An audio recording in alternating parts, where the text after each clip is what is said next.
जय हिंद साथियों, आज की ये क्लास आपको बताएगी कि आपकी तैयारी वाकई में कितनी हो चुकी है।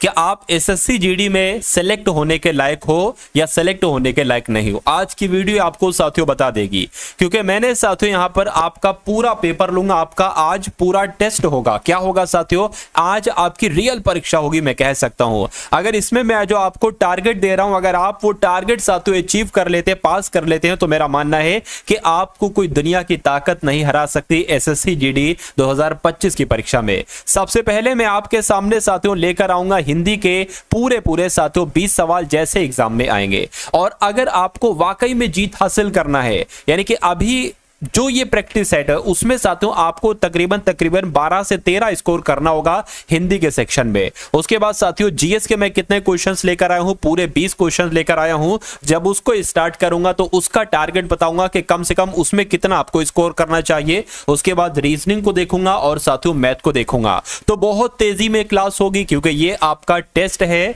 ठीक है ना।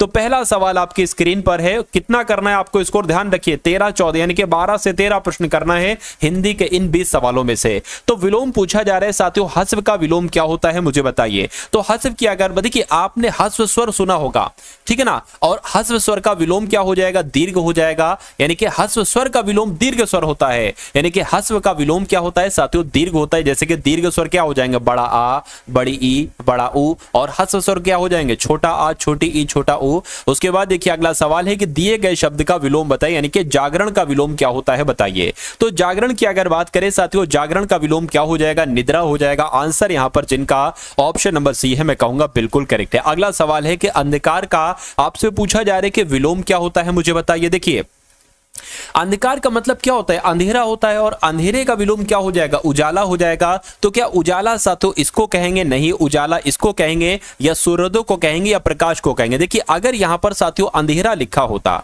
अगर यहां पर अंधेरा लिखा होता तो मैं कहता कि उजाला इसका विलोम हो जाएगा, लेकिन यहां पर अंधकार लिखा हुआ है तो इसका विलोम क्या होगा, प्रकाश होगा साथियों। तो जिनका आंसर यहां पर ए मैं कहूंगा बिल्कुल करेक्ट है। अगला सवाल देखिए, मुंह पकड़ना ये एक मुहावरा है, इस मुहावरे का मतलब क्या होता है साथियों मुझे बताइए। मुंह पकड़ने का मतलब क्या होता है, देखिए लज्जित होना नहीं, अपहरण करना नहीं, बोलने ना देना। किसी को बोलने ना देना एक तरीके से कहलाया जाता है साथियों, उसने तो मेरा मुंह पकड़ लिया, मैं बोल ही नहीं पाया। उसके बाद देखिए पांचवा सवाल है कि उस विकल्प का चयन कीजिए जो इनमें से मुहावरे का सही अर्थ है, यानी कि घर की मुर्गी दाल बराबर। ये एसएससी जीडी में सवाल कई बार आपसे पूछा जा चुका था। तो लाभ के स्थान पर हानि इसको कहते हैं घर की मुर्गी दाल बराबर नहीं।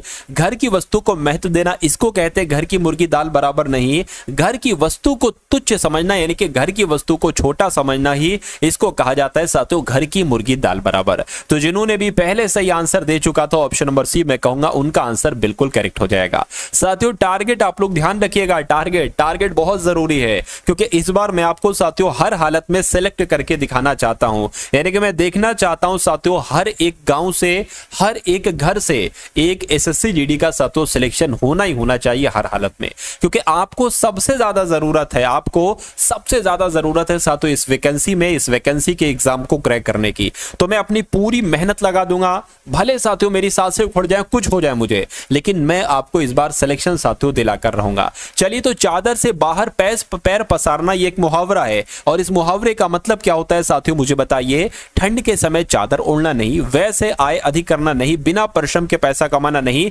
आय से अधिक व्यय करना। यानी कि चादर से बाहर पैर पसारने को एक तरीके से कहा जा रहा है कि जितनी आय है उससे अधिक व्यय है। तो कुल मिला के राइट आंसर आपका जाना चाहिए ऑप्शन नंबर डी के साथ। नेक्स्ट नंबर का सवाल है कि निम्नलिखित वाक्यांश के लिए उपयुक्त सार्थक शब्द बताइए। यानी कि साथियों जिसने इंद्र पर विजय प्राप्त कर ली हो उसको क्या कहा जाता है मुझे बताइए। उसको साथियों इंद्रजीत कहा जाता है। आप लोग ध्यान रखेंगे, सवाल बहुत आपके एग्जाम में पूछा जाता है। यानी कि जिसने इंद्र पर विजय प्राप्त कर ली हो उसको इंद्रजीत कहा जाता है। जिसके बालों में चंद्रमा है उसके लिए एक शब्द क्या होगा मुझे बताइए। तो जिसके बालों में चंद्र है उसको चंद्रशेखर थोड़ी ना कहते, चक्रपाणी भी नहीं कहते, चंद्रग्रहण भी नहीं कहते, उसको चंद्रचूर्ण कहते। क्या जिसके बालों में चंद्रमा है उसको क्या कहा जाएगा, उसको चंद्रचूर्ण कहा जाएगा। तो जिनका आंसर डी है मैं कहूंगा बिल्कुल करेक्ट है। साथियों अगर अभी तक आपने इस वीडियो को लाइक नहीं किया है तो तुरंत एक बार वीडियो को लाइक कर दीजिए। आपका कुछ नहीं जाता है, लेकिन आपका एक लाइक सिंगल एक लाइक साथियों मुझे बहुत मोटिवेट करता है। और जिन लोगों ने अभी तक चैनल पर नए हैं और चैनल को अभी तक सब्सक्राइब नहीं किया है तो लाल कलर में आपको दिख रहा होगा सब्सक्राइब, उसको दबा दीजिए साथियों, और बेल आइकन जो है ना घंटे जैसा निशान, उस पर क्लिक करके ऑल पर भी साथियों आप लोग क्लिक कर लीजिए। क्या होगा, इससे नोटिफिकेशन आपका क्लास का साथियों आपके पास पहुंचता रहेगा। अगला सवाल है कि जो व्यक्ति अच्छे आचरण वाला हो उसके लिए एक शब्द क्या होगा बताइए। तो उसको साथियों सदाचारी कहा जाता है। भाई जो व्यक्ति अच्छे आचरण का है, जैसे कि आप हो, जैसे कि मैं हूं, तो ये हम सब कौन से हैं, अच्छे आचरण वाले हैं, तो सदाचारी कहलाए जाएंगे। उसके बाद देखिए अगला सवाल है सही वर्तनी वाले शब्द का चयन कीजिए। यानी कि इसमें से साथियों आपके कौन से शब्द की आपको वर्तनी बिल्कुल करेक्ट लग रही है। प्रियदर्शी यहां पर लिखा हुआ है, ऐसे लिखा जाएगा नहीं, ऐसे लिखा जाएगा प्रियदर्शी नहीं, प्रियदर्शी ऐसे भी नहीं लिखा जाएगा। कैसे लिखा जाएगा, जैसे आपका ऑप्शन नंबर ए में लिखा हुआ है प्रियदर्शी, ऐसे लिखा जाएगा। उसके बाद देखिए नेक्स्ट नंबर का सवाल है आपकी स्क्रीन पर साथियों, देखिए और मुझे बताइए कि आपका राइट आंसर क्या होगा। अब आपसे पूछा जा रहा है कि यहां पर प्रमुख कैसे लिखा जाता है, मुझे बताइए। तो प्रमुख ऐसे लिखा जाएगा नहीं, ये तो प्रमुखिया हो गया, गलत है, ये कोई शब्द ही नहीं होता है। शुद्ध शब्द आपका होगा वो ऑप्शन नंबर ए वाला होगा। अगला सवाल है फिर से यहां पर आपको बताना है कि साथियों सही शब्द क्या। देखिए ये कोई शब्द नहीं है, ये भी कोई शब्द नहीं होता है, ये भी कोई शब्द नहीं होता है, लेकिन कृषांगी की अगर बात करते हैं एक शब्द होता है साथियों कृषांगी। तो कृषांगी कैसे लिखा जाएगा, जैसे आपका ऑप्शन नंबर ए में लिखा हुआ है। अब उसके बाद देखिए नेक्स्ट नंबर का सवाल है कि तपस्वी ने बहुत तपने के बाद या पश्चात यह सिद्धि प्राप्त की है। इस वाक्य में रेखांकित शब्द के स्थान पर जो भाववाचक संज्ञा आएगी वो आपको बताना है साथियों, क्या आएगी मुझे बताइए। चलिए देखिए तपस्वी ने बहुत तपने के बाद ये आना चाहिए या तपोवन आना चाहिए, नहीं या तपस्या आना चाहिए। मुझे लग रहा है साथियों तपस्या यहां पर आना चाहिए, यानी कि तपस्वी ने बहुत तपस्या के पश्चात यह सिद्धि प्राप्त की है। तो यहां पर साथियों कौन सा शब्द आ जाएगा, ऑप्शन नंबर बी वाला शब्द आ जाएगा और यही आपका राइट आंसर हो जाएगा। उसके बाद देखिए अगला सवाल है, इनमें से रिक्त स्थान की पूर्ति करना है आपको। देखिए जीवन में आप होना अति आवश्यक है, नहीं, जीवन में मधुरता होना अति आवश्यक है, या जीवन में अपना होना अति आवश्यक है, या जीवन में कोई होना अति आवश्यक है। तो मैं कहूंगा कि यहां पर जो शब्द आना चाहिए वो मधुरता आना चाहिए, यानी कि जीवन में मधुरता होना यह बहुत जरूरी है, यह अति आवश्यक है। उसके बाद देखिए निम्नलिखित में से किस विकल्प में भाववाचक, समूहवाचक और जातिवाचक संज्ञा का शब्द क्रम सही है साथियों, मुझे बताइए। देखिए अब भाववाचक संज्ञा क्या होती है, जिसमें कोई भाव नजर आ रहा है। जैसे कि बात करें साथियों मिठास हो गई, खटास हो गई, ये सब भाववाचक संज्ञा है। उसके अलावा साथियों दोस्ती हो गई, दुश्मनी हो गई, ये सब क्या है, ये सब भाववाचक संज्ञा है। समूहवाचक की अगर बात करें, जैसे कि मान लीजिए क्या कक्षा क्या है, ये समूह हो गई। भीड़ शब्द क्या है, ये एक साथियों समूहवाचक संज्ञा हो गई। जाति की अगर बात करें, जाति क्या है, देखिए आदमियों की एक जाति होती है, तो आदमी शब्द जातिवाचक संज्ञा हो जाएगा। पेड़ भी एक जाति है, शब्द है, ठीक है ना, तो पेड़ शब्द भी जातिवाचक संज्ञा हो जाएगा। नदी शब्द भी जातिवाचक संज्ञा हो जाएगा। पहाड़ शब्द भी जातिवाचक संज्ञा हो जाएगा। लेकिन अगर व्यक्तिवाचक संज्ञा आ जाता तो फिर व्यक्तिवाचक संज्ञा पता क्या आता, अगर किसी नदी का नाम आ जाए जैसे गंगा यमुना तो ये व्यक्तिवाचक हो जाएंगे। अगर किसी पहाड़ का नाम आ जाए साथियों तो व्यक्तिवाचक हो जाएंगे। किसी पेड़ का नाम आ जाए तो वो व्यक्तिवाचक हो जाएंगे। तो कुल मिला के पहले भाववाचक होना चाहिए, फिर समूहवाचक, फिर जातिवाचक। ऐसा आपको बताना है साथियों, आपको कहां पर नजर आ रहा है, देखिए मुझे बताइए। चलिए देखिए चांदी, पानी, दौड़, दौड़ की अगर बात करते हैं जातिवाचक नहीं, गलत हो जाएगा। कावेरी, दीपावली ये भी नहीं होगा। दासत्व ये आपका भाववाचक है, और उसके घौद एक समूहवाचक शब्द हो, और जुलाहा एक जातिवाचक है। तो मैं कहूंगा साथियों आंसर आपका किस ऑप्शन के साथ जाएगा, ऑप्शन नंबर सी के साथ जाएगा। उसके बाद देखिए अगला सवाल है कि इनमें से कौन सा अमृत शब्द का पर्यायवाची। देखिए आपको मालूम होना चाहिए कि अमृत के आखिर कौन कौन से पर्यायवाची होते हैं। तो अमृत की अगर बात करते हैं साथियों, अमृत को सुधा कहते हैं, सोम कहते हैं, क्षीर नहीं कहते हैं और अम्य भी कहते हैं। मैं कहूंगा अमृत का पर्यायवाची क्षीर नहीं होगा और यह आपका राइट आंसर हो जाएगा। चलिए उसके बाद देखिए यह हाथी विशालकाय है। इस वाक्य में अगर बात करते हैं साथियों जो रेखांकित एक तरीके से शब्द है, ठीक है ना, तो यहां पर अगर बात करें साथियों यहां पर रेखांकित शब्द है, इसके लिए उचित पर्यायवाची शब्द का आपको बताने कौन सा होगा। तो सिंह, घोटक, मृग या हस्ती। तो अगर बात करते हैं साथियों यहां पर आपका राइट आंसर क्या हो सकता है मुझे बताइए। देखिए हाथी को सिंह नहीं कहते हैं, घोटक नहीं कहते, मृग नहीं कहते, हस्ती कहते, हस्ती कहते हैं। तो यह आपका बिल्कुल करेक्ट आंसर है। अगला सवाल है आपकी स्क्रीन पर, बताइए। देखिए यहां पर अगर बात करें कि साथियों निम्नलिखित वाक्य में रेखांकित शब्द के स्थान पर पर्यायवाची शब्द का कौन सा होगा, यानी कि कुशल का आपसे पर्यायवाची पूछा जा रहा है, बताइए। तो कुशल किसे कहा जाएगा? चंचल को नहीं, भुवन को नहीं, निपुण को कहा जाएगा। यानी कि निपुण का मतलब भी एक्सपर्ट होता है और कुशल का मतलब भी एक्सपर्ट होता है। तो आपका राइट आंसर अगर है ऑप्शन नंबर सी के साथ, तो मैं कहूंगा कि आंसर आपका बिल्कुल करेक्ट है। निम्नलिखित में से शुद्ध वाक्य का चयन कीजिए। यानी कि एक 4 वाक्य आपके सामने, 4 वाक्य में से 1 वाक्य शुद्ध होगा और 3 वाक्य अशुद्ध होंगे। आपको बताने कि इनमें से शुद्ध वाक्य कौन सा है? यह कमरा सब कमरों से बड़ा है। यह कमरा सब कमरों से बड़ा है, यहां पर बड़ा गलत लिखा हो, बड़ा होना चाहिए। यह कमरा सब कमर से बड़ा है, यह कमर है, कमरों होना चाहिए। यह कमर सब कमरों से बड़ा है, यहां पर यह गलत है। मैं कहूंगा कौन सा शब्द, कौन सा वाक्य बिल्कुल सही है? ये वाला वाक्य बिल्कुल सही है और यह आपका अगर आंसर है तो मैं कहूंगा आपका आंसर बिल्कुल करेक्ट है। अब यहां पर आपको बताने कि अशुद्ध वाक्य कौन सा होगा। यानी कि 3 वाक्य शुद्ध हैं, 1 वाक्य गलत है। गलत वाक्य का आपको चयन करना है। गली का तीसरा मकान मेरा घर है। ये इमारतें ऊंचाई से भिन्न, देखिए ये भी सही लग रहा है। यह इमारतें ऊंचाई में भिन्न नहीं है, यह भी सही लग रहा है। गाड़ी के समय पर आने की संभावना, यह भी सही है। लड़की अपनी पुस्तक पढ़ रही है। देखिए पढ़ ऐसे नहीं लिखा जाता है, कैसे लिखा जाता है? ऐसे लिखा जाता है साथियों, पढ़ रही है। तो मैं कहूंगा दिक्कत कहां पर है? ऑप्शन नंबर डी वाले में दिक्कत है। दिक्कत है तो यह आपका बिल्कुल करेक्ट आंसर है। तो आपने देखा आपके 20 सवालों में से कितने सवाल बिल्कुल सही हुए, ठीक है ना? एक बार जरूर बताइएगा आप लोग। अब यहां पर साथियों जीएस प्लस जीएस के देखेंगे पूरे के पूरे 20 सवाल और 20 सवालों में से आपका स्कोर जो होना चाहिए वो तकरीबन 10 से 11 का। तो कोशिश करिए 10 तक तो करने की कोशिश आप करिएगा, ठीक है ना? उसके बाद रीजनिंग के क्वेश्चंस देखेंगे टॉप लेवल के और मैथ के टॉप लेवल के क्वेश्चंस देखेंगे। चलिए, यानी कि मैं आपको साथियों ऐसा पढ़ा दूंगा, इतना पढ़ा दूंगा कि आपके रीजनिंग में प्लस मैथ में और प्लस हिंदी में 100% मार्क्स आए। यानी कि जितने क्वेश्चन आए वो सब आपको आते हुए हों।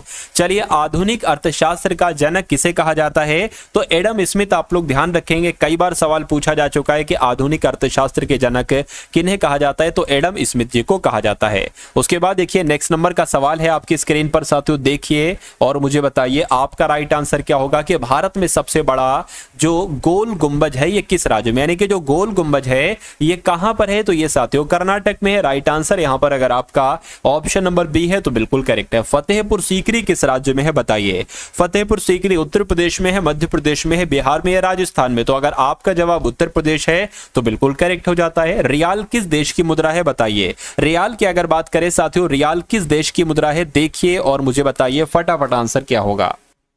रियाल किस देश की मुद्रा है? तो ये साथियों ब्राजील की मुद्रा है। किस देश की मुद्रा है? ब्राजील की मुद्रा। अच्छा, रियाल की जब हम साथियों बात करते हैं, देखिए अगर ब्राजील की नई मुद्रा आपसे पूछी जाए कि ब्राजील की नई मुद्रा क्या है तो आपको रियाल बताना है। रियाल, उसके अलावा साथियों सऊदी अरब की भी है मुद्रा। क्या? सऊदी अरब की भी मुद्रा है साथियों, ये आप लोग ध्यान रखेंगे, ठीक है ना? उसके अलावा अगर बात करते हैं ईरान की भी मुद्रा है। क्या? ईरान की भी मुद्रा है। नेक्स्ट नंबर का सवाल है कि इटली की मुद्रा किस नाम से? यानी कि इटली की कुल मिला के आपको साथियों पूछा जा रहा है कि मुद्रा क्या है? फटाफट साथियों आंसर करके मुझे बता दीजिए। तो अगर आपका आंसर साथियों यहां पर यूरो है तो मैं कहूंगा बिल्कुल करेक्ट है, यानी कि इटली की मुद्रा यूरो ही है। अगला सवाल है कि बांधवगढ़ बाघ रिजर्व साथियों किस राज्य में है? तो ये किस राज्य में है? ये मध्य प्रदेश में है। राइट आंसर आपका जाएगा ऑप्शन नंबर डी के साथ। उसके बाद देखिए अगला सवाल है कि पिन घाटी राष्ट्रीय उद्यान ये कहां पर स्थित है? बताइए। तो पिन घाटी राष्ट्रीय उद्यान कहां पर स्थित है साथियों? हिमाचल प्रदेश में स्थित है। आप लोग ध्यान रखेंगे। आंसर जिनका भी ऑप्शन नंबर सी था मैं कहूंगा बिल्कुल करेक्ट है। अगला सवाल है कि निम्नलिखित में से कौन मुगल शासक वीणा वादन के लिए जाने जाते हैं? यानी कि अकबर क्या वीणा बजाया करते थे? हुमायूं या औरंगजेब या साथियों बाबर? बताइए। तो मैं कहूंगा औरंगजेब की अगर बात करें तो वीणा वादन के लिए प्रसिद्ध है साथियों कौन? औरंगजेब। उसके बाद देखिए नेक्स्ट नंबर का सवाल है कि मुगल सम्राट अकबर की अगर बात करें कि अकबर किस वाद्य यंत्र को बजाने में बहुत ही कुशल थे साथियों? तो ये नकारा बजाया करते थे। क्या? नकारा बजाया करते थे साथियों ये अकबर साहब। उसके बाद देखिए भारत में राष्ट्रीय पंचायती राज दिवस कब मनाया जाता है? ये सवाल आपसे जरूर पूछा जाएगा, ठीक है ना? क्योंकि बहुत इंपॉर्टेंट क्वेश्चन है, आप लोग ध्यान रखेंगे। 24 अप्रैल की अगर बात करते हैं, 24 अप्रैल को ही राष्ट्रीय पंचायती राज दिवस मनाया जाता है। उसके बाद देखिए अंतरराष्ट्रीय मातृभाषा दिवस कब मनाया जाता है? मुझे बताइए। तो 21 फरवरी की अगर बात करें साथियों, 21 फरवरी को अंतरराष्ट्रीय मातृभाषा दिवस मनाया जाता है। अगले नंबर का सवाल है कि मानव द्वारा सबसे पहले अनाज जो इस्तेमाल किया गया ना वो अनाज कौन सा था? तो मैं कहूंगा जौ आपका इस सवाल का बिल्कुल सही जवाब हो जाएगा। यानी कि मानव के द्वारा जो सबसे पहले इस्तेमाल किया गया अनाज वो जौ ही था। गंगा के मैदान में मानव बस्ती का प्राचीनतम अवशेष कहां पर मिलता है? तो कालपी में मिलता है। आप लोग ध्यान रखें। कहां पर मिलता है साथियों? कालपी में मिलता है। उसके बाद देखिए शेरशाह सूरी अथवा शेर खान, इनका असली नाम क्या था? तो इनका असली नाम क्या था? फरीद खान इनका असली नाम था। क्या नाम था साथियों? फरीद खान इनका असली नाम था। उसके बाद देखिए इनमें से किसे खान ए खाना, क्या खान ए खाना की उपाधि से साथियों सम्मानित किया गया है? मुझे बताइए, खान ए खाना की उपाधि से किसको सम्मानित किया गया है आपसे पूछा जा रहा है। तो अगर बात करें अब्दुल रहीम की, तो अब्दुल रहीम साहब को साथियों खान ए खाना की उपाधि से सम्मानित किया गया था। तत्वबोधिनी सभा की स्थापना किसके द्वारा की गई? मुझे बताइए। क्वेश्चन बहुत इंपॉर्टेंट है, ये समझ लीजिए साथियों, स्टार लगाकर इसको अपने मनोमस्तिष्क में आप लोग स्टोर कर लीजिए, ठीक है। सवाल आपसे पूछा जा सकता है कि तत्वबोधिनी सभा की स्थापना की अगर बात करें किसके द्वारा की गई, तो देवेंद्र नाथ टैगोर के द्वारा की गई। और कब की गई? 1839 में की गई, ये भी आपको मालूम होना चाहिए। एक पुस्तक है साथियों सत्यार्थ प्रकाश, इस पुस्तक के लेखक कौन है बताइए? तो इस पुस्तक के लेखक स्वामी दयानंद सरस्वती हैं। कौन इस पुस्तक के लेखक है साथियों? स्वामी दयानंद सरस्वती हैं। अब अगले नंबर का सवाल है कि भारतीय जनता पार्टी के गठन के पश्चात इसके पहले अध्यक्ष कौन थे? यानी कि जब भारतीय जनता पार्टी का गठन हो गया तो इसके पहले अध्यक्ष कौन बने साथियों? AB वाजपेयी बने। कौन बने साथियों? अटल बिहारी वाजपेयी बने। ये बात आप सभी लोग यहां पर ध्यान रखेंगे। चलिए उसके बाद देखिए भारतीय राष्ट्रीय कांग्रेस की अगर बात करते हैं, भारतीय राष्ट्रीय कांग्रेस का गठन किस वर्ष हुआ था? तो भारतीय राष्ट्रीय कांग्रेस का गठन 1885 में हुआ था। कब हुआ था साथियों? 1885 में हुआ था, ये आप लोग यहां पर याद रखेंगे। उसके बाद देखिए हाल ही में होने वाले महिला T20 वर्ल्ड कप में भारतीय टीम का कप्तान किसे बनाया गया? तो साथियों किसे बनाया गया? इनका नाम है हरमनप्रीत कौर। क्या? हरमनप्रीत कौर इनका नाम है और यही महिला T20 वर्ल्ड कप में भारतीय टीम की कप्तान एक तरीके से बनाया गया। उसके बाद देखिए नेक्स्ट नंबर का सवाल है, देखिए और मुझे बताइए राइट आंसर आपका क्या होगा। तो यहां पर आपके 40 सवाल हो चुके हैं। अब आपके टॉप लेवल के रीजनिंग और मैथ के सवालों को हम लोग देखेंगे। तो अब आप लोग यहां पर रीजनिंग के सवाल देखेंगे साथियों। रीजनिंग का कुछ इंपॉर्टेंट क्वेश्चन, रीजनिंग के कुछ इंपॉर्टेंट क्वेश्चन और मैथ के कुछ इंपॉर्टेंट क्वेश्चन हम लोग यहां पर देखेंगे। अब देखिए रीजनिंग की अगर बात करें साथ, तो इसमें भी आप लोग चेक कीजिएगा कि कितने क्वेश्चंस में से कितने क्वेश्चंस आप बिल्कुल करेक्ट कर पा रहे हैं। और यहां पर साथियों पहला सवाल जो मैं आपके लिए लेकर हूं, इसको आपको कुछ नहीं पढ़ना है, आपको इसको देखकर ही समझ जाना है कि आखिर यहां पर लॉजिक क्या लगा हुआ है। जैसे कि IFHO से साथियों क्या बना दिया गया? LCEK बना दिया गया। कैसे बना दिया गया है ये आपको बताना है।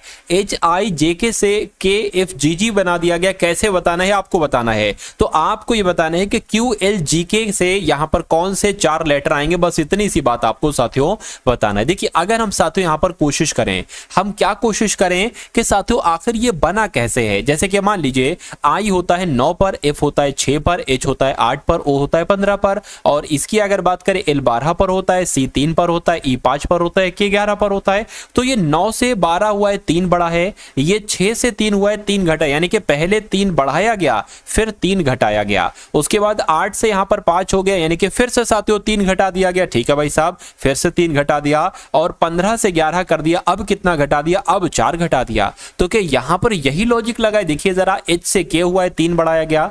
I से क्या हुआ है साथियों? ठीक है ना। तो I से I 9 पर होता है, F कितने पर होता है साथियों? 6 पर होता है। तो बिल्कुल साथियों यहां पर 6 घटाया, 3 घटाया गया है। 10 से G हुआ है, यानी कि 7 घटाया गया। और K 11 पर होता है, G कितने पर होता है साथियों? G आपका 7 पर होता है। तो यहां पर 4 घटाया गया है। तो यानी कि यही लॉजिक यहां पर लगेगा।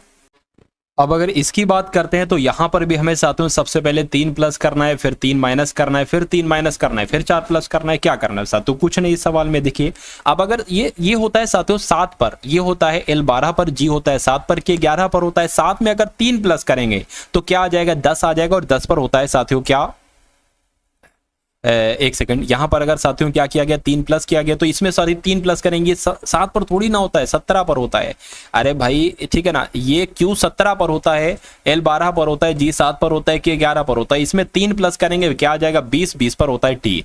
L में 3 माइनस करेंगे तो साथियों 9 आ जाएगा, 9 पर होता है I। ठीक है ना। और इसमें भी G में भी 3 माइनस करेंगे तो क्या आ जाएगा साथियों? यहाँ पर एक तरीके से D आ जाएगा। और K में क्या 4 माइनस करेंगे तो 4 माइनस करेंगे 8 आ जाएगा। 8 पर होता है साथियों क्या? सॉरी 4 माइनस करेंगे तो जी 7 आ जाएगा, 7 पर होता है जी। तो TIDG कहां पर लिखा हुआ है, TIDG आपका ऑप्शन नंबर बी में लिखा हुआ है। तो ये क्या होगा, ये आपका बिल्कुल करेक्ट आंसर हो जाएगा। इसको आपको नहीं पढ़ना है, पढ़ना चाहते हो तो एक बार पढ़ लो, लेकिन अगर बात करें सवाल आपका यहां से शुरू होता है, सवाल आपका ये है और 4 आपके सामने क्या है, 4 आपके सामने ऑप्शन है। यानी कि आपको जो यहां पर दिख रहा है कि जो इसमें लॉजिक लगा है और जो इसमें लॉजिक लगा है वही आपको बताना है कि किस ऑप्शन में वही लॉजिक लगा है। तो देखिए और मुझे बताइए कि आपका राइट आंसर साथियों यहां पर क्या हो सकता है। देखिए अगर हम बात करते हैं साथियों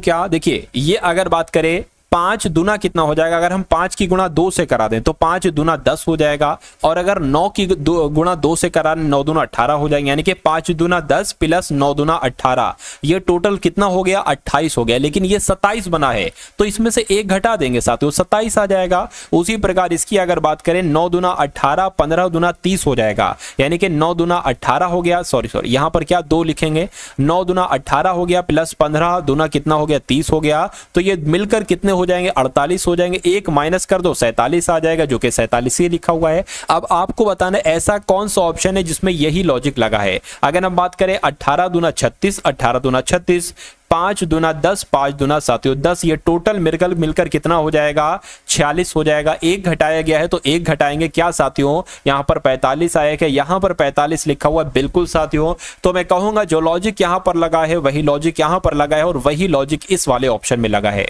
क्या वो लॉजिक इसमें लगा है, एक बार चेक कर लेते हैं। 6 दुना और 11 दुना, तो 6 दुना 12 प्लस 11 दुना 22 हो जाएगा। तो ये तो साथियों कितना बन रहा है, 34 ही बन रहा है। ठीक है, इसमें 1 प्लस करेंगे तो 35 आएगा, नहीं साथियों हमें माइनस करना है। तो कुल मिला के बी सी डी में वो लॉजिक नहीं लगा है। अब नहीं लगा है तो ये क्या होगा, यही आपका बिल्कुल करेक्ट आंसर हो जाता है भाई। बहुत बढ़िया, वेरी गुड क्लास। चलिए अब उसके बाद देखिए अगला सवाल है आपकी स्क्रीन पर। देखिए क्वेश्चन की अगर बात करें, क्वेश्चन बहुत शानदार हैं, सभी वही क्वेश्चन है जिस टाइप के क्वेश्चन आपके एग्जाम में पूछे जाते हैं। तो आपको बहुत ध्यान से साथियों इस क्लास को देखना है, ठीक है ना। देखिए कहने के RELATAIV को क्या लिखा जा सकता है, GXKVCNGT लिखा जा सकता है।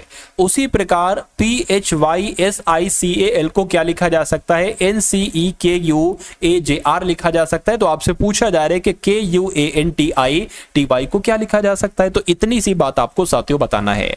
अब अगर बात करें साथियों यहां पर ये चीज लिख लेते हैं एक बार, RE, क्या आपको थोड़ा सा क्लियर हो जाए, क्योंकि ये इधर है ये इधर है ना, तो इसलिए हो सकता हो आपकी समझ में ना आए। तो रिलेटिव हम लोग यहां पर लिख लेते हैं। तो रिलेटिव हमने यहां पर लिख लिया। अब देखिए अब इसके नीचे यही आना चाहिए, जैसे R के नीचे G और X के नीचे E के नीचे X और फिर साथियों KVCNGT। अब यहां पर अगर बात करें, अब यहां पर लॉजिक आखिर क्या लगा है, तो लॉजिक भी साथियों मैं आपको बता देता हूं बहुत आराम से। देखिए यहां पर साथियों R है, R से यहां पर T हुआ है, 2 प्लस किया गया, क्या 2 प्लस किया गया है। E है, E होता है 5 पर, G होता है 7 पर, 2 प्लस किया गया है। L 12 पर होता है, N 14 पर होता है, 2 प्लस किया गया है। A से C किया गया, 2 प्लस किया गया। T से V किया, 2 प्लस किया। I से K 2 प्लस, V से X 2 प्लस, E से G 2 प्लस। जब आप साथियों इसमें देखोगे, इसमें और इसमें देखोगे, इसमें भी साथियों 2 प्लस किया गया। कैसे, P होता है 16 पर, R होता है 18 पर, H होता है 8 पर, J होता है 10 पर, ऐसे साथियों प्लस किया गया है। तो मैं कह सकता हूं कि यहां पर भी आपका 2 प्लस 2 प्लस 2 प्लस 2 प्लस 2 ही होगा। तो कैसे करेंगे, अब आपके लिए साथियों ये सवाल बहुत आसान हो गया। देखिए 1 2 3 4 5 6 7 8। अब यहां पर अगर बात करते हैं साथियों कैसे क्या होगा, एक बार मैं आपको समझा देता हूं। Q में अगर 2 प्लस करेंगे तो कितना आ जाएगा साथियों, S आ जाएगा, ठीक है। U में 2 प्लस करेंगे कितना आ जाएगा, W आ जाएगा। और A में 2 प्लस करेंगे साथियों C आ जाएगा।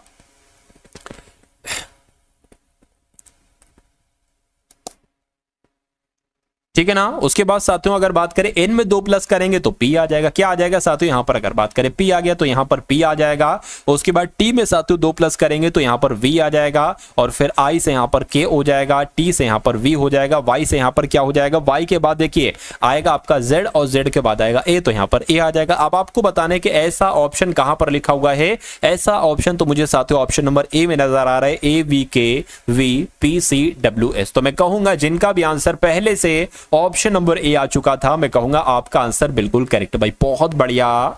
Very good class. साथियों अगर बात करें इस बार आपकी जो एसएससी जीडी की वैकेंसी है, वैकेंसी कम नहीं है, वैकेंसी बहुत होती है 39,000।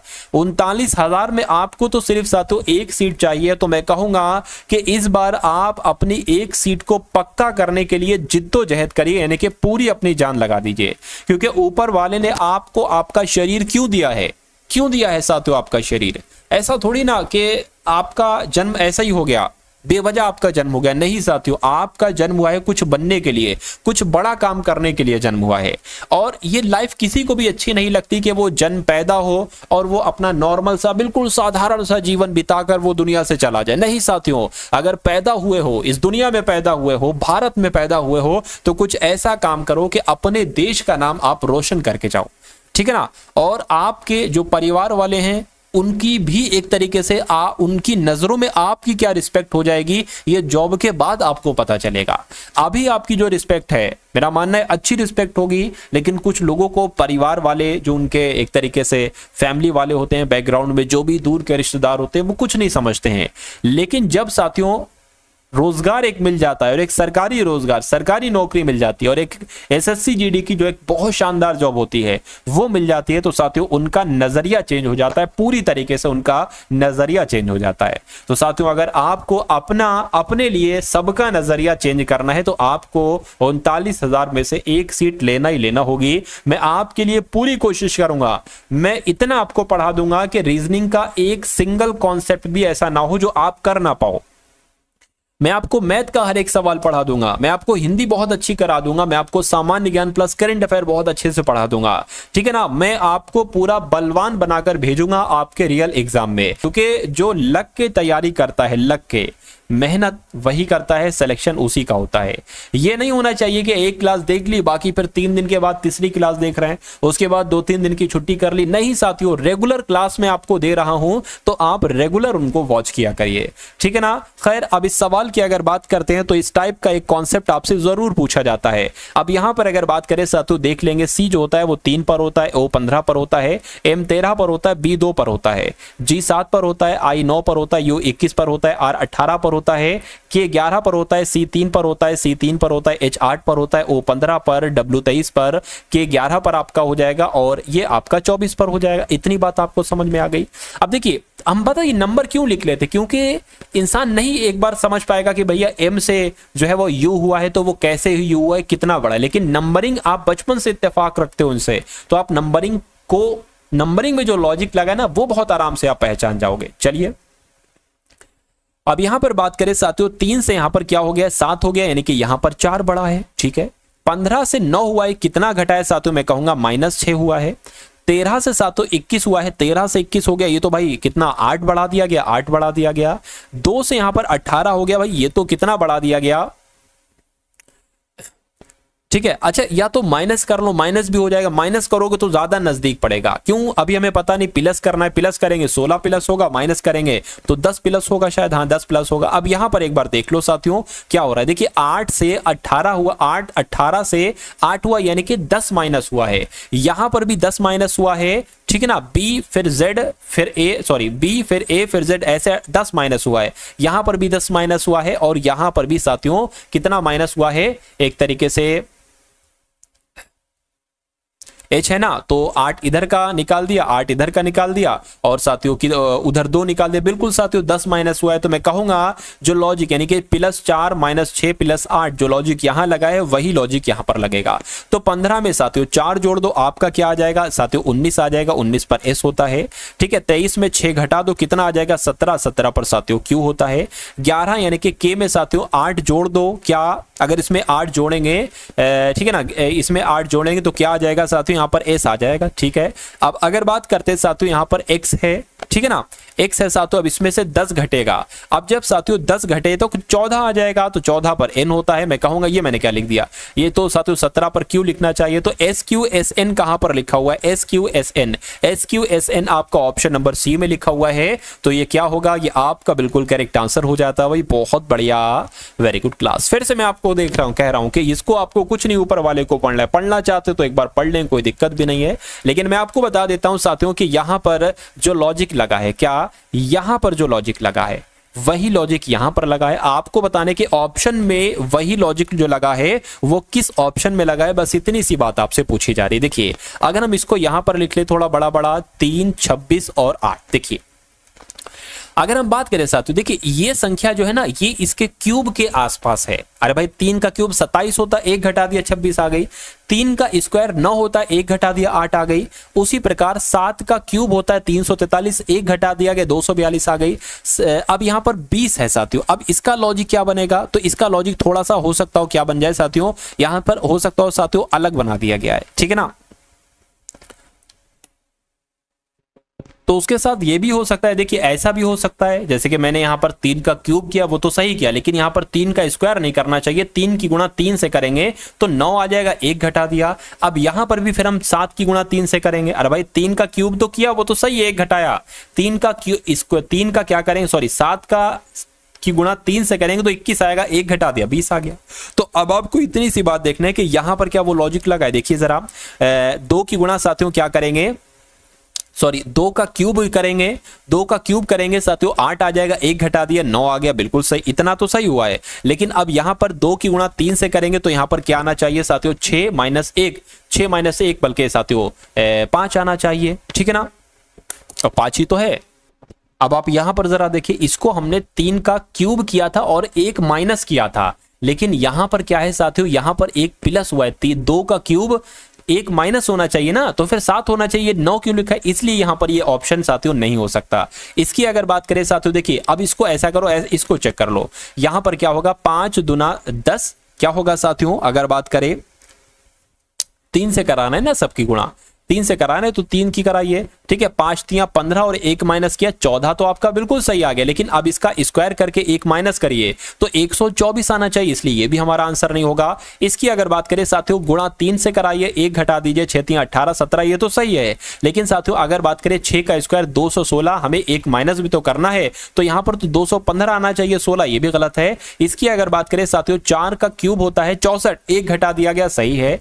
4 की गुणा 3 से कराएंगे, 4 3 12, 1 घटा दिया गया 11, यानी कि मैं कह सकता हूं जो यहां पर लॉजिक लगा है वही लॉजिक यहां पर लगा है, और वही लॉजिक फिर कहां पर लगा है, ऑप्शन नंबर डी वाले में लगा है। तो आपका राइट आंसर किस ऑप्शन के साथ जाएगा साथियों, ऑप्शन नंबर डी के साथ जाएगा। भाई बहुत बढ़िया, वेरी गुड क्लास। अगले नंबर का सवाल है आपकी स्क्रीन पर, देखिए इनकी अगर बात करें साथियों, कुछ नहीं आपको करना है, सवाल को देखकर ही समझ जाते हो आप लोग कि इस सवाल में करना क्या है आखिर। अगर ऑप्शन नंबर ये वाला सही है तो 3 की जगह पर 30 और 30 की जगह पर 3 करना है, ठीक है ना। गुणा की जगह पर प्लस, प्लस की जगह पर गुणा करना है। अगर ये ऑप्शन सही नहीं है तो इसको आपको चेक करना है, ये भी नहीं सही है तो इसको आपको चेक करना है, लेकिन शर्त यह है कि इनकी कैलकुलेशन करके -1 आना चाहिए। तो जरा नीचे से आप स्टार्ट करिए, देखिए जरा कि 18 की जगह पर 15 और 15 की जगह पर 18 कर देना, प्लस की जगह पर माइनस और माइनस की जगह पर प्लस कर देना। अब ये 18 लिखा है ना, तो 18 की जगह पर 15 हो जाएगा, भाग का भाग रहेगा, 3 जैसा है वैसे ही रहेगा, माइनस जैसा है तो माइनस की जगह पर प्लस हो जाएगा, ठीक है ना। उसके बाद साथियों 30 है, 30 वैसा ही रहेगा, प्लस की जगह पर माइनस हो जाएगा, 15 की जगह पर 18 हो जाएगा, गुणा का गुणा रहेगा साथियों, 2 का 2 रहेगा। इसको कैलकुलेट करो, क्या -1 आ रहा है, जरा देखिए इसको अगर कैलकुलेट करोगे, 3 एकम 3 3 5 15, यानी कि 5 प्लस आपका 30 माइनस 18 दूना 36 हो जाएगा, ठीक है ना। अब अगर बात करें साथियों, देखिए प्लस माइनस घटेगा, घटकर 1 आए, घटकर कितना आएगा, 6 आएगा, और 6 आएगा माइनस का आएगा, तो 5 अगर ये होता साथियों 6 - 5 तो आपका 1 प्लस का बच जाता, लेकिन 5 में से 6 जाएगा, 1 बचेगा, वो साथियों माइनस का बचेगा। मैं कहूंगा बिल्कुल सही, इसकी कैलकुलेशन करी और ये वाला ऑप्शन सही माना तो हमें -1 मिल चुका है, तो ये क्या होगा, यही आपका बिल्कुल करेक्ट आंसर हो जाएगा। उसके बाद देखिए नेक्स्ट नंबर का सवाल है आपकी स्क्रीन पर, देखिए और मुझे बताइए कि अब यहां पर आपका सही जवाब क्या हो सकता है। चलिए देखिए, WITNESS को यहां पर क्या लिखा गया है, SSENTIW लिखा गया है। उसी प्रकार SILENCE को क्या लिखा गया है साथियों, ECNELIS लिखा गया है। तो उसी प्रकार PROTECT को क्या लिखा गया है, मुझे बताइए। देखिए यहां पर एक चीज मुझे समझ में आई, ये जो SS यहां पर लास्ट के 2 वर्ड है ना, वही लास्ट के 2 वर्ड यहां पर लगा दिए गए। ये जो CE लास्ट के 2 वर्ड है, ये यहां पर साथियों लगा दिए गए। तो जो लास्ट के 2 वर्ड है ना साथियों, कैसे लगाए गए, देखिए CE है ना, तो ऐसे नहीं EC। अच्छा यहां पर एक और चीज भी तो है, जैसे कि एस एस एस, ये वाला एन जो है ना, ये वाला ई जो है ना वो ये लिख दिया, ये वाला एन यहां पर आ गया। अरे पूरा मैटर समझ में आ गया साथियों, यहां पर क्या है पूरी बात समझ में आ गई, कुछ नहीं करना, इसको समझ गया साथियों। जो सबसे अंत में है वो सबसे पहले आ जाएगा, फिर ये सी वाला यहां पर आ जाएगा, फिर ये ई वाला आ जाएगा, फिर टी आ जाएगा, फिर ओ आ जाएगा, फिर आर, फिर पी आ जाएगा। बस इतना सा काम है आपको देखना ऐसा कहां पर लिखा हुआ है, TCE TO RP कहां पर लिखा हुआ है, ऑप्शन नंबर बी में लिखा हुआ है। तो ये क्या होगा, ये आपका बिल्कुल करेक्ट आंसर हो जाता है भाई, बहुत बढ़िया, very good class. Next number का सवाल देखिए, इसमें आपको बताने के सबसे विषम ऑप्शन कौन सा है, यानी कि 3 ऑप्शन ऐसे होंगे जिसमें एक लॉजिक नजर आ रहा होगा आपको, ठीक है ना, लेकिन एक ऑप्शन ऐसा होगा जिसमें कुछ अलग लॉजिक आपको नजर आ रहा होगा। आप जैसे कि 4 और 48, यानी कि 4 से 48 कैसे बनाया गया है,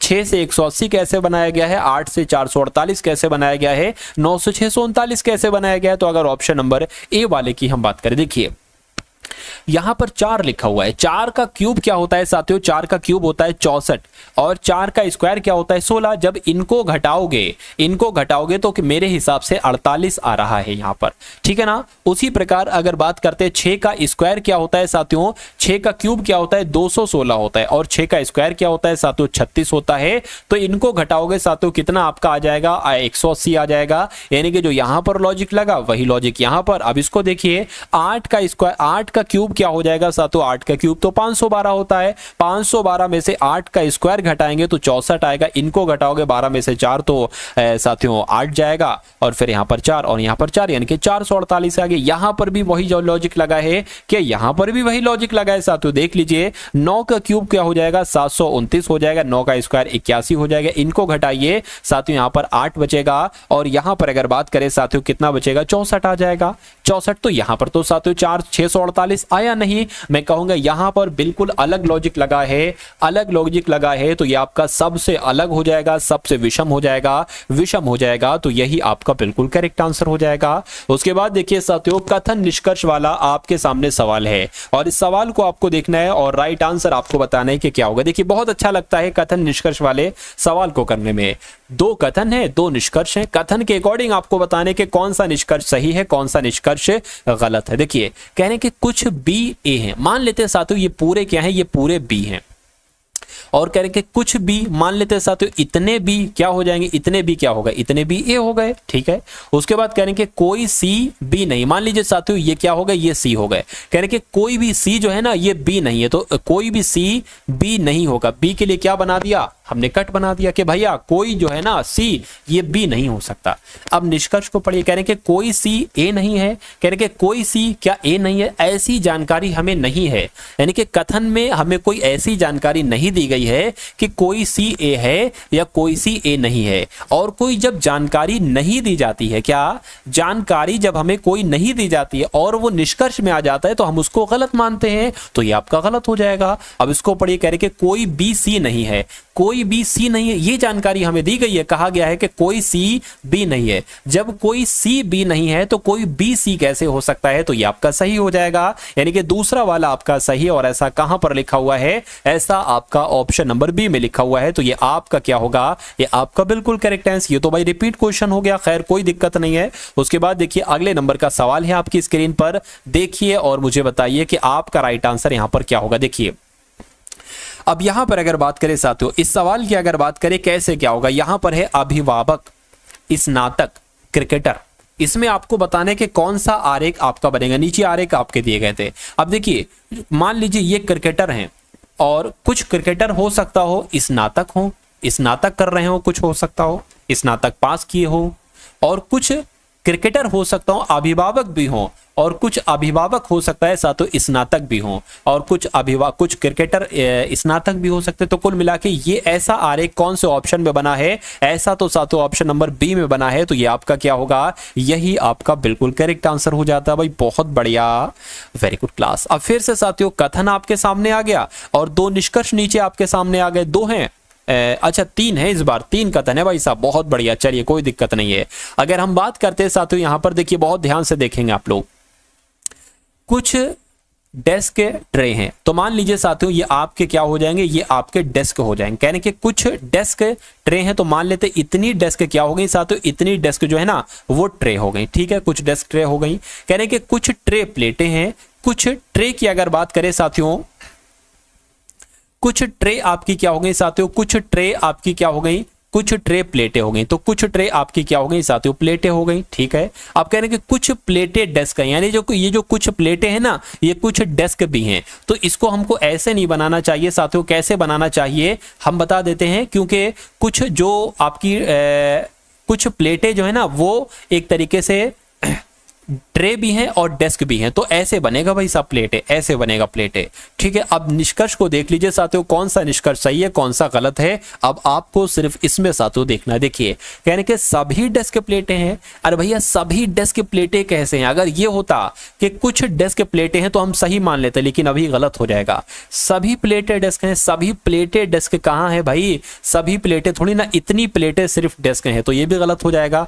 कुछ प्लेटें ट्रे हैं, कुछ प्लेटें ट्रे हैं, बिल्कुल साथियों इतनी प्लेटें जो है ना वो ट्रे हैं, ये बिल्कुल सही हो जाएगा। और सभी ट्रे डेस्क हैं, सभी ट्रे डेस्क कहां पर है भाई? कुछ ट्रे डेस्क हैं, इतनी ट्रे जो है ना वो डेस्क हैं, तो ये भी गलत हो जाएगा। यानी कि तीसरा वाला आपका सही होगा। और ऐसा कहां पर लिखा हुआ है? ऑप्शन नंबर ए वाले में लिखा हुआ है। तो ये आपका क्या होगा? ये आपका बिल्कुल करेक्ट आंसर हो जाता भाई। बहुत बढ़िया, वेरी गुड क्लास। अब यहां पर बात करें साथियों, नंबर सीरीज का आपके सामने सवाल है। देखिए 2 से यहां पर 6 हुआ है, 6 से 14 हुआ है, 14 से 30 हुआ है, 30 से यहां पर 62 हुआ है। तो 62 से यहां पर कौन सा नंबर आएगा? बस इतनी सी बात साथियों आपसे पूछी जा रही है। देखिए अगर इसमें लॉजिक की अगर बात करें कि आखिर लॉजिक क्या लगा है, तो मेरा मानना है साथियों 2 से 6 हुआ है। अब देखिए यहां पर आप ऐसा नहीं कर सकते कि इसमें साथियों 2 से 6 हुआ है तो यहां पर 4 प्लस हुआ है, फिर यहां पर साथियों इतना प्लस हुआ है, फिर यहां पर इतना। कभी भी अगर आप किसी भी सीरीज को देखो और उसमें देखो कि अचानक से एकदम गैप बहुत ज्यादा होने लगे, अब यहां पर साथियों 32 का गैप है एकदम, तो वहां पर साथियों कभी भी आप देखो एकदम गैप बहुत ज्यादा होने लगे तो वहां पर गुणा यूज हुआ है, यानी कि वहां पर गुणे का भी इस्तेमाल किया गया है।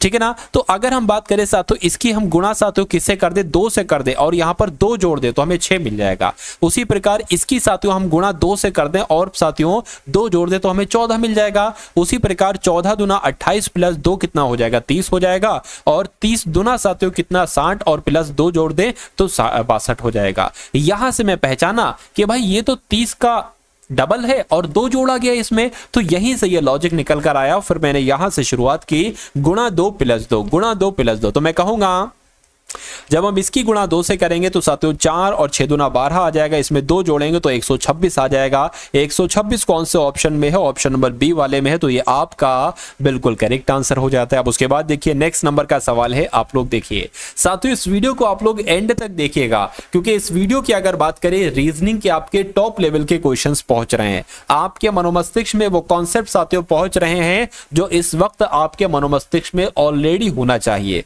लेकिन अगर आपने अभी तक ये सवाल नहीं पढ़े हैं तो मेरा मानना है कि बहुत गलत हुआ है। तो आप इन सभी सवालों को देखिए और अपनी रीजनिंग को मजबूत कीजिए। और अभी कुछ मिनट के बाद मैथ आपकी शुरू होगी, तो मैथ को आप लोग देखिएगा और अपनी मैथ को भी साथियों मजबूत कीजिएगा, क्योंकि आपके एसएससी जीडी एग्जाम में मैथ भी इंपॉर्टेंट है, रीजनिंग भी इंपॉर्टेंट है और हिंदी भी इंपॉर्टेंट है, क्योंकि इनके बलबूते पर ही साथियों सिलेक्शन लिया जाता है, इनके बलबूते पर ही।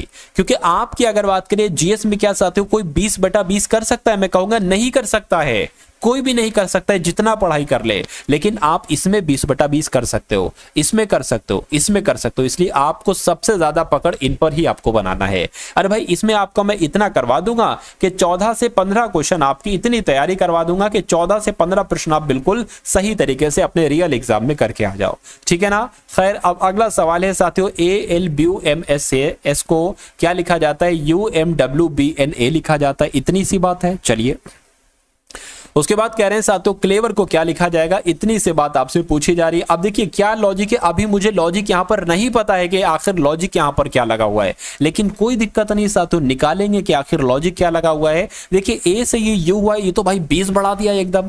ये एल से एम हो गया, अरे इसमें तो साथियों 1 बढ़ाया गया है, तो इसमें तो ऐसा नहीं हो सकता कि एकदम 12 और एकदम 1 बढ़ाया गया। तो इसमें क्या कुछ और लॉजिक लगा है साथियों? एक बार आप लोग देखेंगे। देखिए अगर ये मान लीजिए एस है और ये एस से यू हुआ है तो यहां पर कितना बड़ा है साथियों, 2 बड़ा है। ये अगर बात करें ये एम है और ये एम का एम कर दिया, अच्छा ठीक है कोई दिक्कत नहीं। यू है और यू से डब्ल्यू कर दिया, 2 बड़ा है, यू 21 पर होता है, डब्ल्यू 23 पर होता है। अब बी का साथियों बी कर दिया गया, अरे वाह। एल से एल 12 पर होता है, एन 14 पर होता है, 2 बढ़ाया गया है और यहां पर ए का ए कर दिया। यानी कि समझ रहे हैं बात को, आपको एक आपको 2 बढ़ाना है और फिर उतना ही बढ़ा देना है, मतलब कुछ नहीं बढ़ाना है। एक आपको 2 बढ़ाना है, फिर आपको कुछ नहीं बढ़ाना है। तो अब अगर बात करते हैं साथियों, देखिए यहां पर सी है और सब में आप देख पा रहे हैं सी सी सी है, तो मैं कहूंगा 1 2 3 4 5 6, तो यहां पर सी आ जाएगा। अब एल में जरा साथियों 2 बढ़ाइए, कितना आ जाएगा, एन आ जाएगा और ई में ई का ई रहेगा, ई का ई रहेगा। वी में 2 बढ़ाएंगे, क्या आ जाएगा, वी में साथियों 2 बढ़ाएंगे तो आपका एक्स आ जाएगा, क्या आ जाएगा साथियों, आपका एक्स आ जाएगा। और यहां पर ई का ई रहेगा और आर में 2 बढ़ाएंगे तो टी आ जाएगा। तो ये ऑप्शन साथियों कहां पर लिखा हुआ है, T E X E N C कहां पर लिखा हुआ है, ऑप्शन नंबर सी में लिखा हुआ है। यहां पर अगर बात करें साथियों इस सवाल की, देखिए 7 व्यक्ति हैं और कहा जा रहा है कि 7 व्यक्ति हैं, A B C D E F G, उत्तर की ओर मुख करके एक सीधी पंक्ति में बैठे। यानी कि साथियों एक पंक्ति है और इस पंक्ति की अगर बात करें इसमें 7 लोग बैठे, 1 2 3 4 5 6 और ये 7, और इन सभी का मुख किस तरफ है साथियों, उत्तर की तरफ है। ये भी बताया गया सबका तरफ साथियों उत्तर की तरफ, ठीक है। उसके बाद कह रहे हैं साथियों डी के दाएं केवल 2 व्यक्ति बैठे हैं, यानी कि डी यहां पर बैठेगा और उसके दाएं साथियों केवल 2 लोग व्यक्ति बैठे, ये बताया गया है। उसके बाद कह रहे हैं कि जी डी का निकटतम पड़ोसी, यानी कि जहां पर डी बैठा है वहीं पर जी बैठा है। कह रहे कि ए और जी के बीच में केवल 3 व्यक्ति बैठे हैं, ठीक है। और कह रहे कि बी और सी के बीच केवल 2 व्यक्ति बैठे हैं और ई सी का निकटतम पड़ोसी नहीं है। और कह रहे कि एफ जी के निकटतम दाएं बैठा है, ठीक है ना। इतनी बात कही गई। तो अगर हम बात करें साथियों जी के निकटतम दाएं, जी को कहीं भी साथियों बैठा लो, मान लीजिए जी को आपने कहां पर बैठा ला, आपने मान लीजिए जी को यहां पर बैठा दिया, कहीं पर बैठा लो। जी के निकटतम दाएं कौन बैठा है, एफ बैठा है, तो मान लीजिए साथियों आपने एफ को यहां पर बैठा दिया, जी के दाएं कौन हो गया, एफ हो गया। उसके बाद एक बार और पढ़ो साथियों, यहां से डी के दाएं केवल 2 व्यक्ति बैठे हैं, डी के दाएं केवल 2 व्यक्ति बैठे हैं। तो अगर हम बात करें साथियों, देखिए हम फिर यहां पर डी को बैठा ले, या एक काम ऐसा करो साथियों, मुझको पता क्या करना चाहिए, मुझको डी को यहां पर बैठाना चाहिए और जी को यहां पर बैठाना चाहिए, एफ को यहां पर बैठाना चाहिए। अब हमारी कंडीशन देखिए, 2 कंडीशन यहां पर हमारी पूरी हो गई है। कैसे कैसे 2 कंडीशन पूरी हो गई है, कहा गया था कि डी के यहां पर कहा गया डी के दाएं केवल 2 व्यक्ति हैं, तो डी के दाएं केवल 2 व्यक्ति हैं। उसके बाद कहा गया था साथियों यहां पर कि जी जो है ना ये डी का निकटतम पड़ोसी है, ये नहीं, ये इधर ये कहा गया कि जी के निकटतम दाएं कौन बैठा है, जी के निकटतम दाएं एफ बैठा है, ठीक है ना। तो चलिए इतनी ही बात आपको साथियों समझ में आ गई, चलिए कोई दिक्कत नहीं है। अब देखिए साथियों कहा गया है कि ए और जी के बीच में केवल 3 व्यक्ति बैठे हैं, ए और जी, यानी कि 1 व्यक्ति 2 व्यक्ति 3 व्यक्ति। तो ए कहां पर बैठेगा, ए यहां पर बैठेगा, 1 2 3, ए और जी के बीच में केवल 3 व्यक्ति बैठे हैं, बिल्कुल। कह रहे कि बी और सी के बीच में केवल 2 व्यक्ति बैठे हैं, बी और सी, अभी हम नहीं पता लगा सकते कि बी और सी कहां पर बैठेगा, ठीक है ना। उसके बाद साथियों कहा गया सी का निकटतम पड़ोसी नहीं है ई, सी का निकटतम पड़ोसी नहीं है ई, तो मैं कहूंगा सी यहीं पर बैठेगा। अब सी जब यहां पर बैठेगा तो बी सी के बीच 2 व्यक्ति बैठे हैं, तो बी यहां पर बैठेगा। अब बचा कौन है साथियों, अब यहां पर अगर बात करें ई बचा है तो वो ई यहां पर बैठ जाएगा, तो C A E B D G F. तो यहां पर अगर बात करें सवाल क्या पूछा गया था कि ए के निकटतम बाएं कौन है, तो ए कहां पर, ए यहां पर, ए के बाएं कौन है साथियों, सी है। तो आपका राइट आंसर क्या होगा, सी होगा, जो कौन से ऑप्शन में है, ऑप्शन नंबर बी वाले में है। उसके बाद देखिए नेक्स्ट नंबर का सवाल है साथियों, थोड़ा सा टिपिकल आपको लगता हो सकता हो आपके लिए, लेकिन इस सवाल को देखिए क्योंकि ऐसा एक सवाल आपके रियल एग्जाम में आपको जरूर देखने को मिलेगा। अब देखिए यहां पर कहा गया है कि टी रेक का अर्थ क्या हो जाएगा, मदर लैंड हो जाएगा, यानी कि यहां पर हो सकता हो टी अलग हो, रेक अलग हो सकता हो, ठीक है, मदर अलग हो, लैंड अलग हो, ठीक है। उसके बाद कह रहे हैं लो रेक का अर्थ क्या हो जाएगा, मदर टंग हो जाएगा। तो यहां पर अगर साथियों बात करते हैं, आप लोग देखिए यहां पर एल ओ रेक लिखा हो, यहां पर भी रेक लिखा हुआ है और दोनों जगह मदर मदर है, तो मैं कहूंगा रेक का अर्थ क्या हो जाएगा, रेक का अर्थ साथियों क्या हो जाएगा, मदर हो जाएगा। ये बात आप लोग की समझ में आ गई, ठीक है। उसके बाद कहा गया है साथियों, अच्छा लो रेक का मतलब मदर टंग है, ठीक है। उसके बाद कहा गया कि लो रॉली का अर्थ क्या हो जाएगा, लॉन्ग टंग हो जाएंगे, यानी कि इसमें से लो का अर्थ हो सकता हो लॉन्ग हो सकता है रोली का अर्थ टंग हो। तो कहने के लॉन्ग जंप का मतलब आपसे कुल मिला के यहां पर क्या किया जा रहा है साथियों, पूछा जा रहा है लॉन्ग जंप। अब अगर बात करें साथियों, देखिए अब लॉन्ग की बात करें अगर, क्या कहीं पर साथियों लॉन्ग आया है, जरा देखकर बताइए लॉन्ग कहीं पर आया है? तो बिल्कुल आया है लॉन्ग। लॉन्ग आपका आया है, यानी कि लॉन्ग का कोड हो सकता हो LO हो सकता हो रॉली हो। क्या हो सकता है? LO भी हो सकता है साथियों और रॉली भी हो सकता है। लेकिन जब हम साथियों ऑप्शन की अगर बात करते हैं कि LO रॉली कहीं पर लिखा हुआ है, तो साथियों यहां पर सिर्फ रॉली लिखा हुआ है। क्या लिखा हुआ है? यहां पर सिर्फ साथियों रॉली लिखा हुआ है। चलिए, तो मैं कह सकता हूं क्या लॉन्ग का अर्थ क्या हो जाएगा? रॉली हो जाएगा। ठीक है, इतनी बात आपको समझ में आ गई, कोई दिक्कत नहीं है। अब जंप की अगर बात करें साथियों, जंप का आप यहां पर कोड देख लीजिए साथियों, जंप का कोड क्या हो सकता है? जंप आपको कहीं पर दिख रहा है, मदरलैंड हो गया और मदर टंग हो गया। ठीक है, तो अब देखिए, अब अगर साथियों बात करते हैं यहां पर, जंप का तो कोड हमें कहीं दिख ही नहीं रहा है, लेकिन आपको आप एक चीज ऑप्शन में साथियों देखिए कि जो एक तरीके से लॉन्ग का जो कोड है ना वो साथियों रॉली है। तो क्या रॉली इस ऑप्शन में है? नहीं। इस ऑप्शन में है? इस ऑप्शन में नहीं। इस ऑप्शन में भी है, यानी कि रॉली आपका यहां पर लिखा है। रॉली तो हो जाएगा लॉन्ग का कोड, लेकिन NE आपका क्या हो जाएगा साथियों? जंप का कोड हो जाएगा। तो ये आपने थोड़ा सा अपना दिमाग लगाया, लेकिन जो साधारण बच्चा है वो इस सवाल को देखता कहता है कि भाई ये सवाल ही गलत है। क्यों? क्योंकि यहां पर जंप का कोड ही नहीं है। अरे भाई, लॉन्ग का कोड आपको मिल चुका है और लॉन्ग का कोड रोली है, और रोली सिर्फ एक ही ऑप्शन में, तो वही आंसर आपका राइट आंसर होगा। उसके बाद देखिए नेक्स्ट नंबर का सवाल है आपकी स्क्रीन पर। देखिए भाई, इस सवाल की अगर बात करें साथियों, इसमें क्या है, इसमें कैसे क्या होगा साथियों? देखिए यहां पर अगर बात करें, कहा गया है आपसे कि G प्लस H का मतलब क्या है? GH की बहन है। G माइनस H का अर्थ क्या है? GH की पुत्री है। और G यहां पर साथियों क्या होना चाहिए? G स्टार H का अर्थ है GH की पत्नी है। निम्नलिखित में से कौन यह दर्शाता है कि Q P का पिता है? अब इस सवाल, ये चैलेंजिंग सवाल है। जो भी खतरों के खिलाड़ी है ना, रीजनिंग के खतरों के खिलाड़ी, रीजनिंग के जो खतरों के खिलाड़ी हैं वही इस सवाल को कर पाएंगे। तो अगर आप इस सवाल को कर लेते हो तो आपकी रीजनिंग बहुत अच्छी मानी जाएगी। यानी कि आपको एक ऐसा ऑप्शन दिखाना है जिस ऑप्शन को सॉल्व करके हमें पता चले कि हाँ भैया P का पिता Q है। क्या पता चले? कि भाई आपको पता चले कि P का पिता कौन है साथियों? P का पिता Q है। इतना कौन से ऑप्शन से लग रहा है? अगर हम इस ऑप्शन को ट्राई करें, सबसे पहले वालों को, P प्लस R का मतलब क्या? देखिए अब यहां पर हम P मान लेंगे इसकी जगह और यहां पर R मान लें, क्योंकि हमें प्लस से मतलब है। प्लस क्या संबंध बताता है? बताता है कि GH की बहन है, यानी कि जो P है ना ये R की बहन है। ठीक है ना, P जो है ना ये R की बहन है, तो हम कह सकते हैं कि जो B है P ये R की बहन है। तो ये माइनस यहां पर आ जाएगा। उसके बाद माइनस वाला अब आप देख लीजिए कि G माइनस H का अर्थ है GH की पुत्री है, यानी कि R, अब ये R हो जाएगा। ठीक है, R S की पुत्री है, तो R जो है ना ये साथियों S की पुत्री है। ये कौन हो जाएगी? ये माँ हो जाएगी। चलिए कोई दिक्कत नहीं। उसके बाद कहा जा रहा है साथियों स्टार वाला, देखिए GH का अर्थ है, स्टार H का अर्थ है कि GH की पत्नी है, यानी कि S Q की पत्नी है। तो S जो है ना साथियों ये किसकी पत्नी है? ये Q की पत्नी है।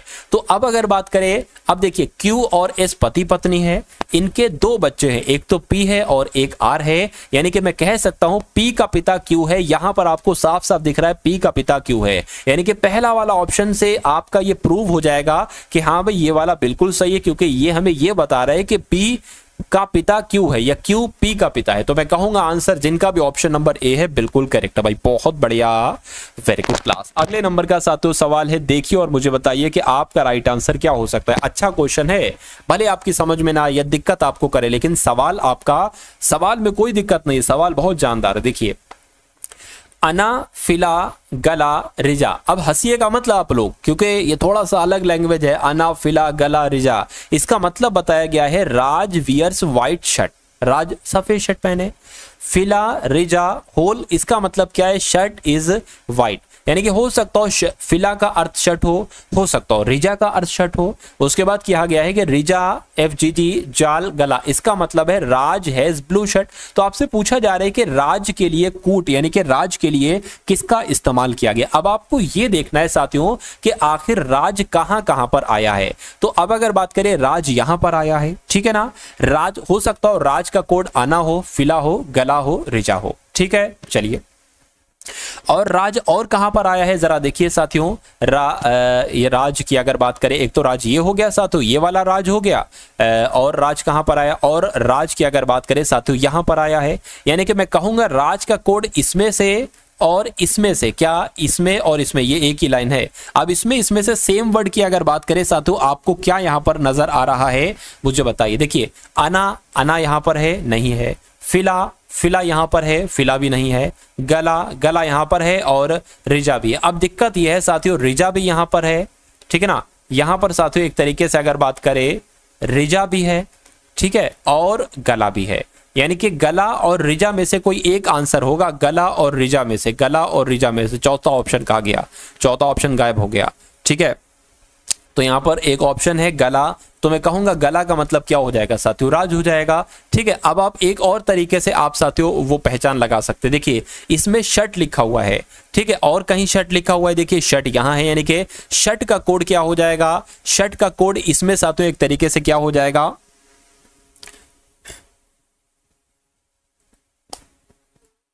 रिजा हो जाएगा साथियों, ठीक है। अरे भाई शर्ट का कोड यहां पर अगर बात करें, शर्ट कहां पर है, शर्ट आपकी यहां पर है, तो शर्ट का कोड देखिए रिजा यहां पर भी आ रहा है और रिजा आपका साथियों यहां पर भी आ रहा है। तो मैं कहूंगा साथियों ये आपका क्या हो जाएगा, ये तो शर्ट का कोड हो जाएगा और ये आपका राज का कोड हो जाएगा। तो राज का कोड पूछा गया था, आंसर आपका GALA के साथ जाएगा क्योंकि यही राज का कोड है। अब उसके बाद देखिए नेक्स्ट नंबर का सवाल है साथियों आपकी स्क्रीन पर। तो अब की अगर बात करें, अब आपके सामने साथियों यहां पर कौन से क्वेश्चन शुरू हो चुके हैं, आपके एक तरीके से साथियों यहां पर मैथ के क्वेश्चन शुरू हो चुके। तो आप बहुत शानदार से इन सभी सवालों को देखिएगा साथियों और मुझे बताइएगा कि आपका यहां पर सही जवाब साथियों क्या हो सकता है। चलिए भाई पहला सवाल आपकी स्क्रीन पर बहुत शानदार तरीके से देखिएगा क्योंकि ये मैथ के एकदम टॉप लेवल के क्वेश्चन है। कैसे क्वेश्चन है साथियों, एकदम टॉप लेवल के क्वेश्चन है। देखिए कह रहे कि दो उम्मीदवार हैं, इनके बीच एक कॉलेज में संघ अध्यक्ष चुनाव होते हैं, यानी कि दो उम्मीदवार हैं, उनके बीच में एक चुनाव होते हैं। विजेता ने कुल वोटों के 85% वोट प्राप्त किए, यानी कि टोटल 100% वोट होंगे, जिसमें से जीतने वाले व्यक्ति ने 85% साथियों वोट हासिल किए। तो मैं कहूंगा हारने वाले ने कितने किए होंगे साथियों, 15% किए होंगे। तो कहने के साथियों, कहने के 5600 वोटों से बहुमत से जीत हासिल की। अब देखिए अब यहां पर बहुत बड़ी चीज यहां पर लिखी हो, अगर आप इस चीज को समझ गए, ठीक है ना, अगर आप साथियों इस चीज को समझ गए तो बहुत बड़ी एक तरीके से बात हो जाएगी। इसने 5600 वोटों से बहुमत से जीत हासिल की है, ठीक है।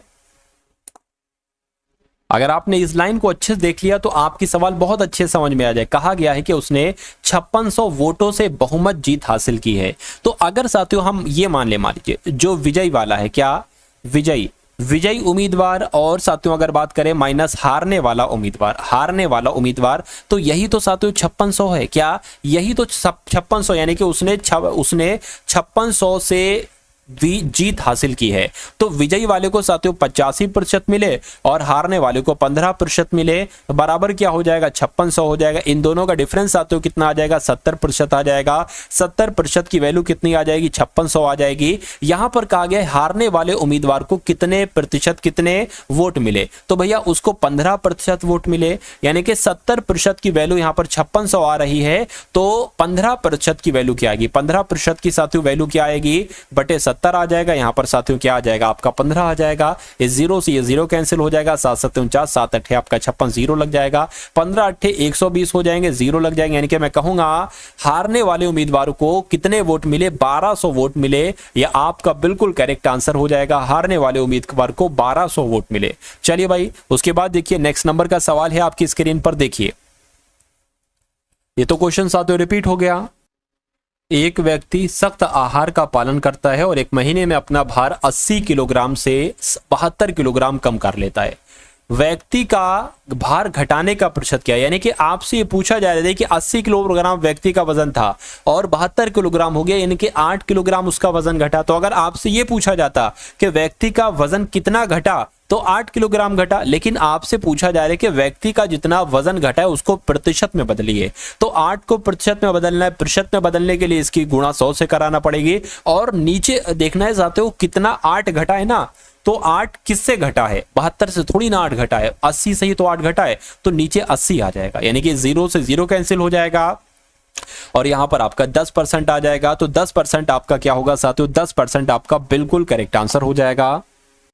उसके बाद देखिए अगला सवाल है कि एक वस्तु का मूल्य 750 है, कितना दे रखा है, यानी कि एक वस्तु 750 रुपए की है, इस पर ऐसा मूल्य अंकित किया जाता है जिससे 30% का साथियों लाभ होता है। यदि किसी ग्राहक को उस पर 15% की छूट मिलती है तो उसका विक्रय मूल्य क्या होगा। देखिए 1 बाय 1 करके काम करिए। सबसे पहले कहा गया है कि किसी वस्तु का मूल्य 750 रुपए है और इस पर ऐसा मूल्य अंकित किया जाता है जिससे 30% का लाभ हो प्राप्त हो। यानी कि साथियों आपका कहा गया है कि 750 रुपए है, इसको 30% बढ़ा के रखा जाता है, तो इसका हम कितना निकालेंगे, 130% निकालेंगे। यानी कि अरे भाई देखो, अगर इसका 100% निकालोगे तो वो तो 750 ही रहेगा। 750 गुणा 100, 100 बटे 100, 100 से 100 कैंसिल। तो इसका अगर आपको 30% एक्स्ट्रा निकालना है लाभ वाला, तो आप 750 का 130% निकालेंगे तो 0 से 0 कैंसिल हो जाएगा। 75 की गुणा साथियों 13 से आप लोग कर दीजिए, तो कितना आ जाएगा, 15 आ जाएगा। 3 पंजे 15 हो जाएगा, 3 सत्ते 21 और एक साथियों आपका 22 आ जाएगा और यहाँ पर 75 आ जाएगा। ये 5 आ गया, ये 7 आ गया, ये 9 आ गया साथियों, 975 हो जाएगा। यानी कि जब उस पर 750 में से 30% प्रॉफिट करके रखा जाता है तो वो 975 रुपए की चीज बैठती है जाकर। अब कह रहे कि किसी ग्राहक को अगर 15% की छूट दे दी जाती है इस पर, तो वस्तु वो कितने रुपए की हो जाएगी। जब इस पर 15% की छूट दी जाएगी यानी कि इसको 85% में बेचा जाएगा। 100 में से 15 घटाएंगे तो 85 ही तो आएगा। तो साथियों इसको आप कैलकुलेट कर लो, कैसे 975 की गुणा साथियों 85 से आप करा लो। 5 पंजे 25 आपका हो जाएगा, 7 पंजे 35 और 2 आपका 37 हो जाएगा। कितना हो जाएगा, 37 हो जाएगा।